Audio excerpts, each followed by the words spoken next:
käydään pikaisesti tuossa kioskilla. Otetaan tuo nyt käteen sitten, kun se ei muuten tuosta näytä mitään. Ensin kioskilla ja otetaan pikkusen tuohon HT:hen samalla kanisterin polttoainetta.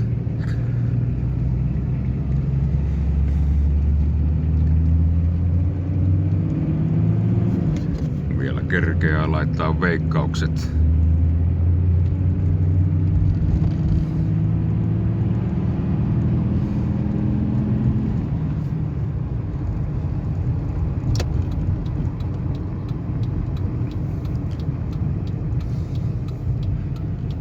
Onko siellä nyt olikaan jackpotissa?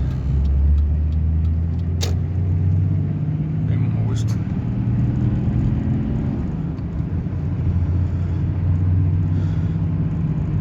Joo, mä luulen, että tuo 3000 tilaajan spesiaali jäi nyt sitten ehkä toistaiseksi ainakin tekemättä, koska mulla olisi taas tarkoitus kyllä tehdä. Odottelin semmoista pientä jännää tapahtumaa siihen spesiaalijaksolle, mutta se ei sitten toteutunutkaan ja sen takia sitten se on nyt venynyt ja luultavasti jäänyt.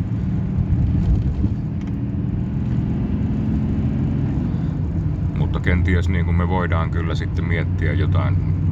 Esimerkiksi jos nyt kanava saa 3500 tilaajaa, niin siihen kohti sitten joku pieni spesiaali.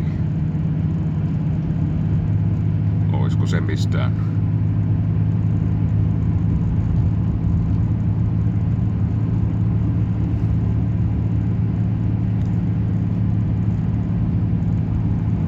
Sitten toisaalta kun niihin haluaisi pikkusen niihin spesiaalijaksoihin panostaa edes jollain tavalla, että siinä on mitään järkeä, niin ei viitti ihan sitten mitä sattuu siihen kuvat. Mut katsotaan jotakin, jos tulee 3500 tilaajaa, niin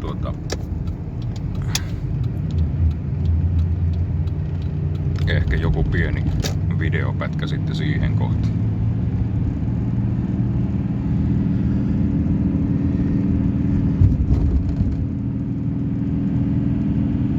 Voitaisiin ottaa polttoaine tuosta Nesteeltä, mistä tultiin ohi, mutta käydään nyt ensin kioski. Katsotaan samalla minkälaista liikennettä on Keravalla perjantai-iltana. Kello on 7 illalla.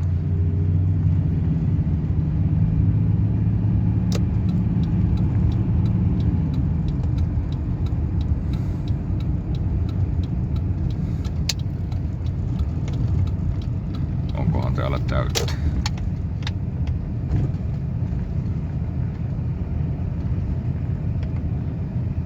No, otetaan nyt. Siinä ei kukaan kuole ja nämä on muutenkin aina nämä sähköautopaikat varaamattomia. Ei siinä koskaan ole ketään, niin ollaan sen hetken aikaa siinä. Mä juoksen äkkiä kioskille.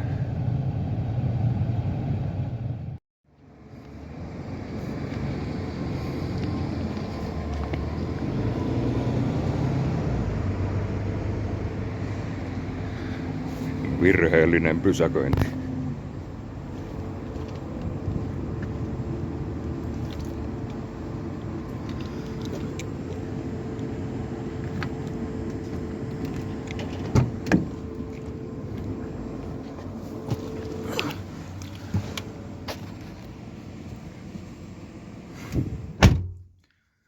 Joo, tässä sähköautopaikalla ei jostain syystä ole koskaan näkynyt ketään.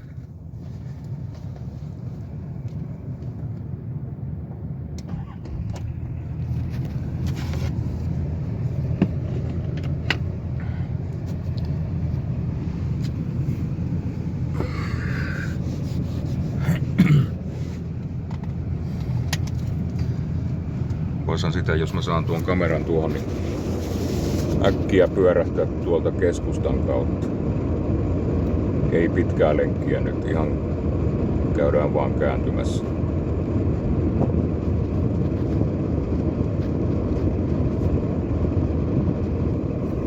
Koitetaan, jos se pysyy siinä.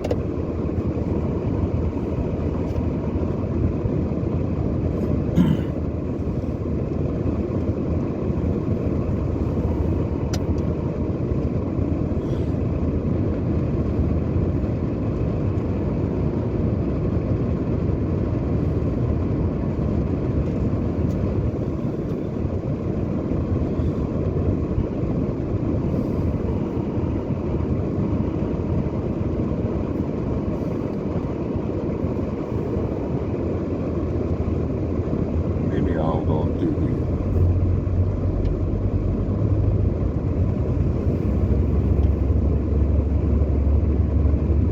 Se menee meidän eteen tuonne Turvaalle.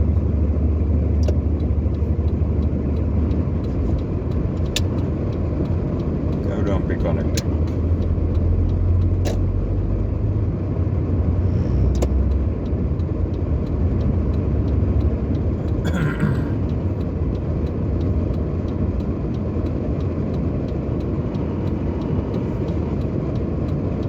Tuleeko se sieltä vai ei?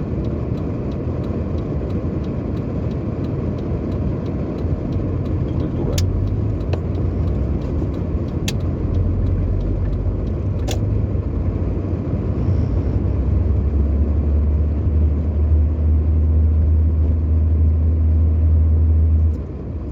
Tuosta purettiin Eero Lehden parkkihallitusta.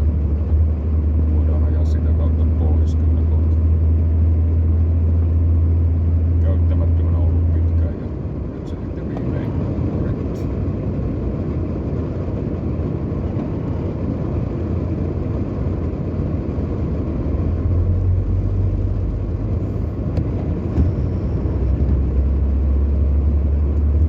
Tuolta katsomassa on siellä juippeja. Tästä vaan ilmoittava nousin takaisin.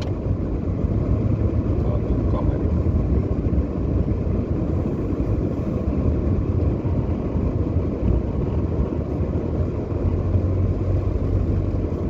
Ei tänne päin ajalla.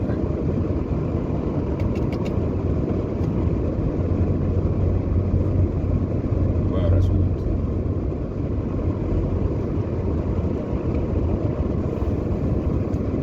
Se ei ollut aito taksi. Villi semmonen. Niille saa vähän antaa opetusta.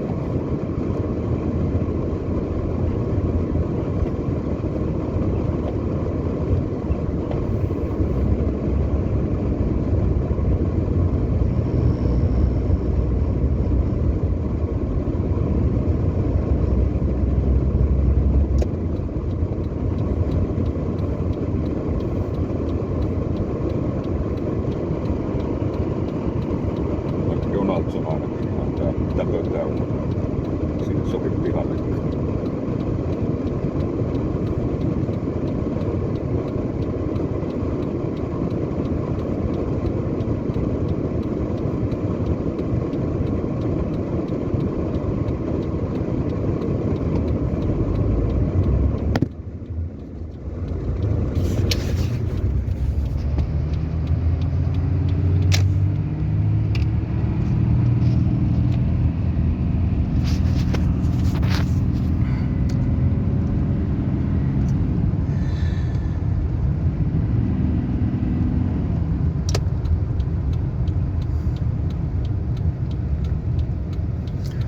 Ei pysynyt pystyssä.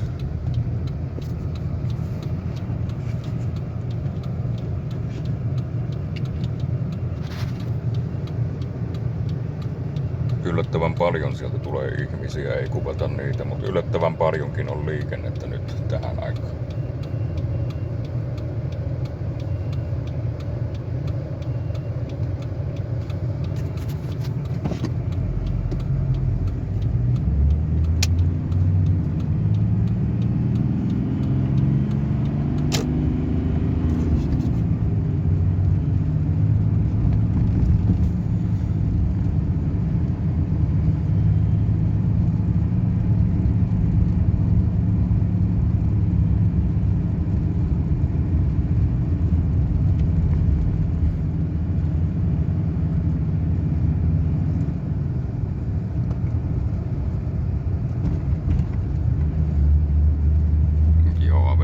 Katsotaan tuolta. Katsotaan missä kunnossa siellä on tuo hallin purku.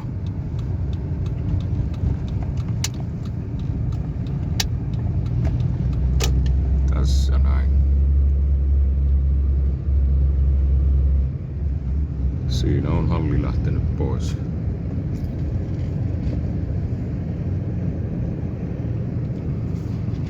En nyt tiedä mitä siihen on sitten kaavattu paikalle, kai siihen jotakin tulee, mutta nyt en oo siinä hommassa kyllä ajan tasalla. Se oli Eero Lehden omistuksessa.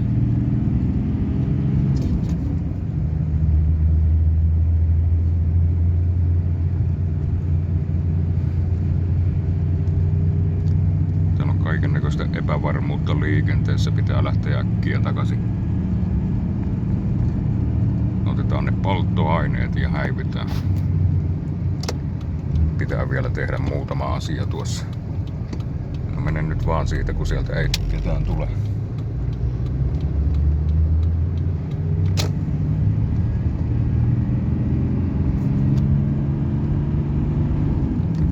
Vilkun käytöstä ei ole tietoakaan. Ja kohta se on takaisin tällä kaistalla.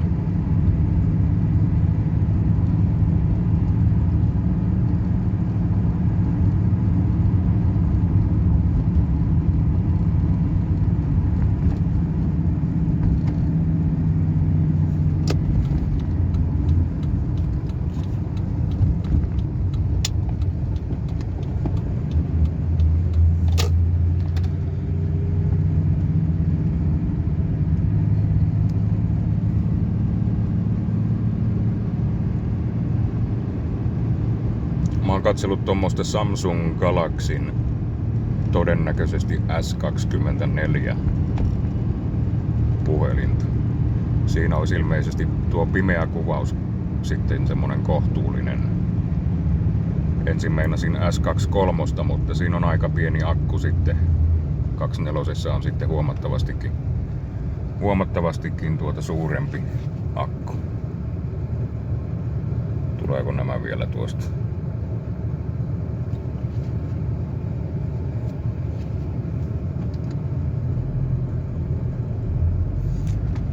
Noin.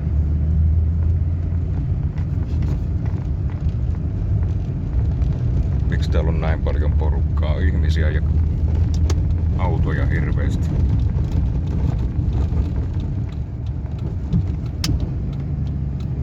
Onko joku tapahtuma sitten jossakin?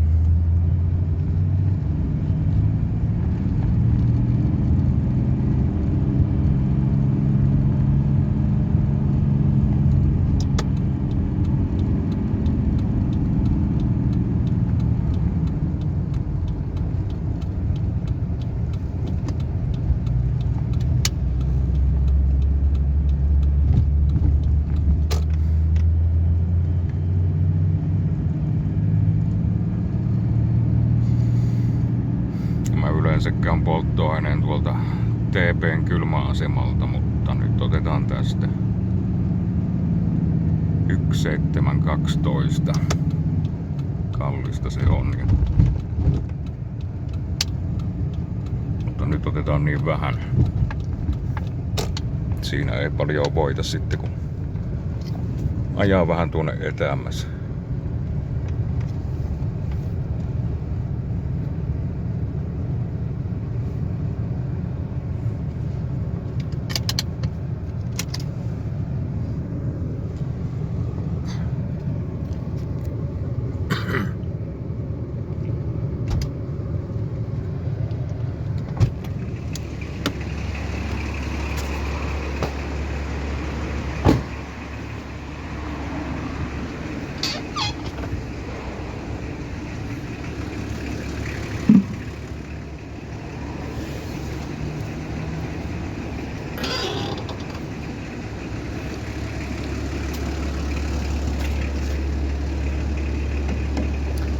Eipä ollut nuo auki.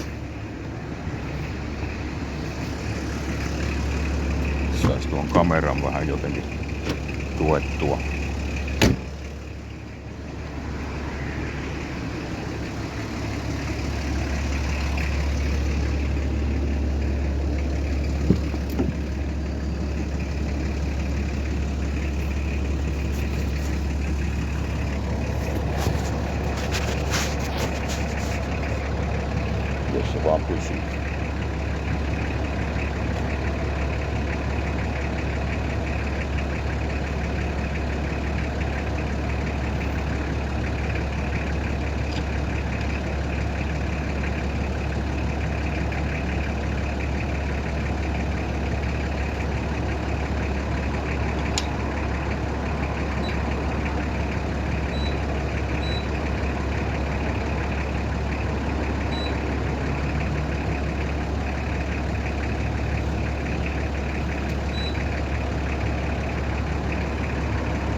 otetaan tietysti viimeinenkin tippa sieltä talteen.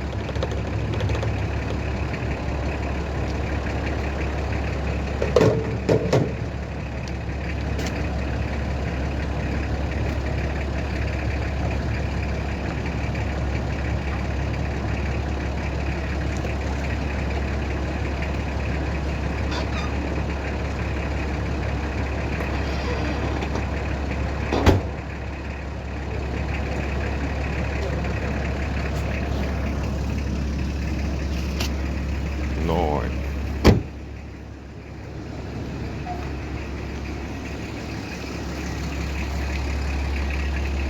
Se sulkeutui. Se on harmin paikka. Se on niin perinteikäs paikka. Ja kohtahan siitä lähtee nämä mittaritkin tietysti sitten pois.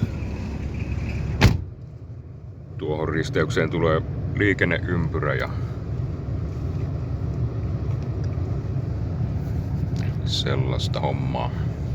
Kaikki aina muuttuu, sille ei vaan voi mitään.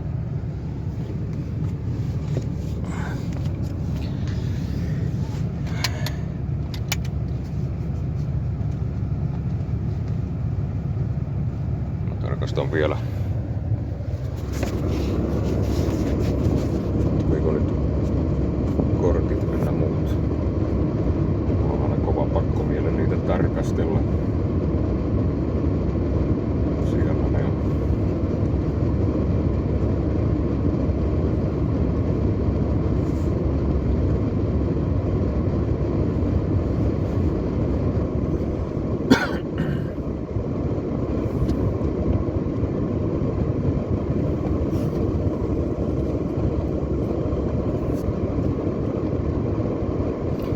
Ei se pysy siinä kuitenkaan. Otetaan näpeille.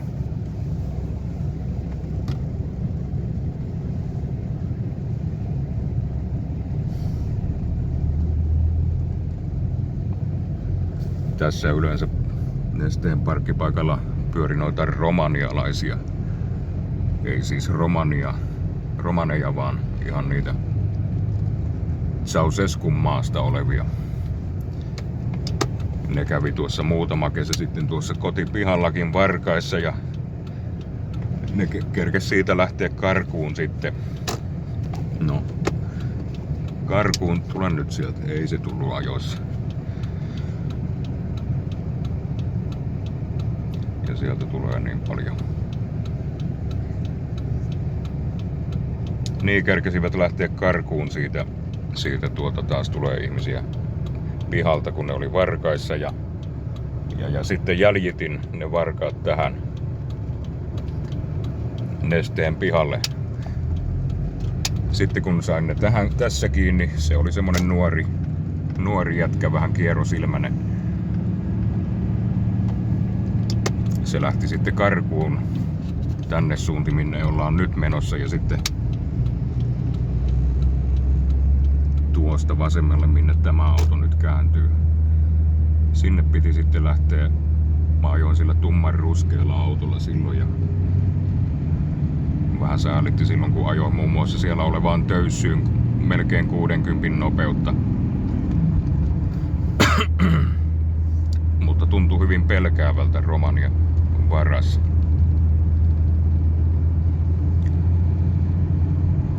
Sitten se sieltäkin lähti taas takaisinpäin, kun mä en uskaltanut blokata sillä autolla, ettei se nyt sitten aja päälle siinä kiihopäissään.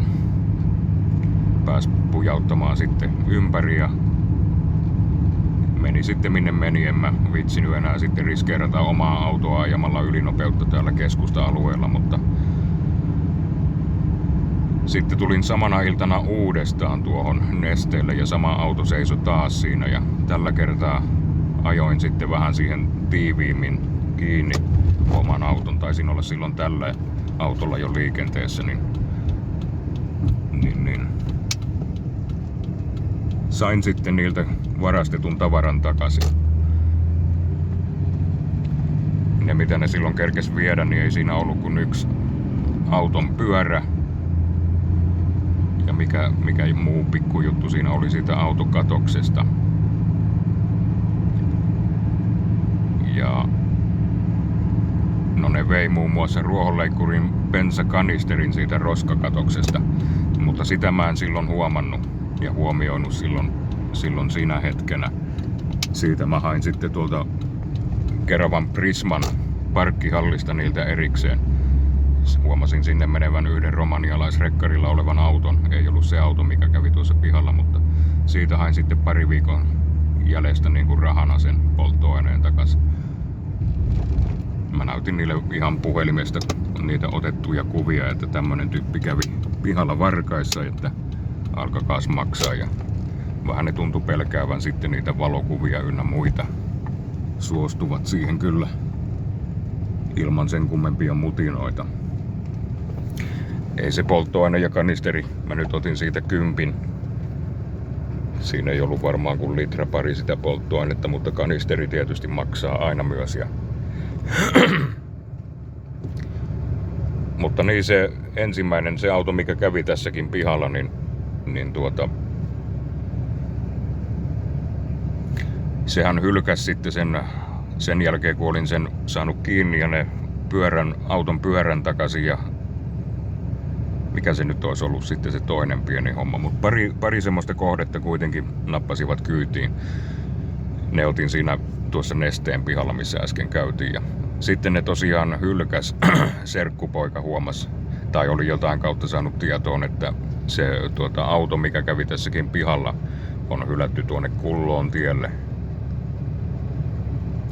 Käytiin sitten serkkupojan kanssa sitä katsomassa siellä ja sieltä paikan päältä soitin sitten poliisille, pyysin siihen partiota, että täällä on tämmönen auto, mikä on jäänyt itse teosta kiinni ja mahdollisesti varastettua tavaraa sisällä ja sieltä olisi silloin löytynyt muun muassa varmaan se mun ruohonleikkurikanisterikin, mutta poliisia ei kiinnostanut pisaraakaan semmonen homma. Se on aika jännä juttu, että vaikka pystyy osoittamaan niin kuin sormella, että tuo on varas ja täällä on tämä auto, mitä on käytetty varkauden teossa, että tulkaa katsoa tilanne, mutta ei minkäännäköistä mielenkiintoa ollut partiolla sinne tulla. Siinä oli kyllä jo, mä en muista oliko ne poliisin nauhat siinä autossa tai sitten ei siinä nauhoja ollut, kun siinä roikku peilissä, vaan semmonen mitä ne laittaa, kun on auto väärin pysäköity, niin joku semmonen huomautus siirrosta, mutta sitten muutamien päivien päästä rupesin soittamaan, mihinkä ne keräilee noita hylättyjä autoja Vantaalla ja tässä lähialueella, mutta kukaan ei niin kuin tunnistanut semmoista autoa heille tulleen, eli todennäköisesti romanialaiset saivat sitten hakea niin kuin autonsa takaisin. Se olisi ollut kiva rangaistus mun mielestä ihan heille, että he olisivat siitä autosta joutunut luopumaan. Mahdollisesti joutuvatkin, mutta epäilen kuitenkin niin, että hakivat sen kulkuneuvonsa takaisin. Se taisi olla semmonen Passat. Jos mä nyt löydän vielä, niin täytyy laittaa ne kuvat vaikka tähän videon perään sitten. Sen jälkeen mä rupesin sitten niitä vähän täällä Keravalla tutkimaan, niitä romanialaisten liikkeitä, kun se ei vaikuttanut normaalilta.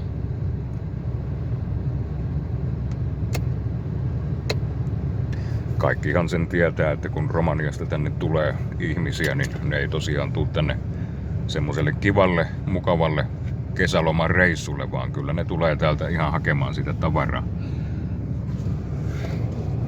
varkaisiin. Se on tosiasia.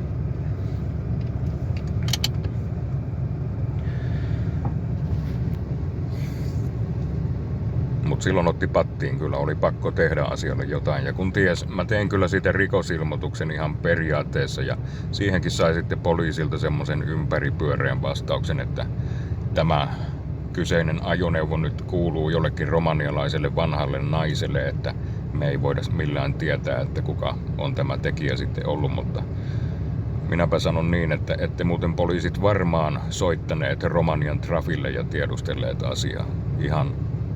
Ihan valehdeltu vastaus oli siihen rikosilmoitukseen. Mutta jossain kohti on näköjään sitten paras, kun ottaa niinku lain sopivissa määrin omiin käsiinsä ja hakee sitten ne tavaransa takaisin. Poliisilta ei apua näissä saa. Kun on ulkomaalainen tekijä, niin se on ihan ok. Minä sitten, jos varastan jostain vastaavasti, niin kyllä tulee varmasti tuomio ja sakkoa ja linnaa ja vaikka mitä. Mutta se on semmoista. Nyt ne on ehkä vähän rauhoittunut täällä Keravalla näinä viime vuosina. Vielä niitä pyörii siinä.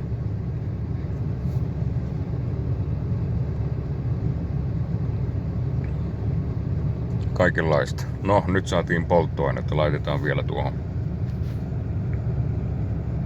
No ei laiteta tänään, kun on noin pimeätä. En mä jaksa hakea lamppua nyt. Tulee huonolaatuista hommaa. Oisin vähän myös sitten käyttänyt tuota HT:tä, mutta palataan asiaan. Nyt on polttoainetta ja veikkaukset viety ja voidaan jatkaa perjantai-iltaa.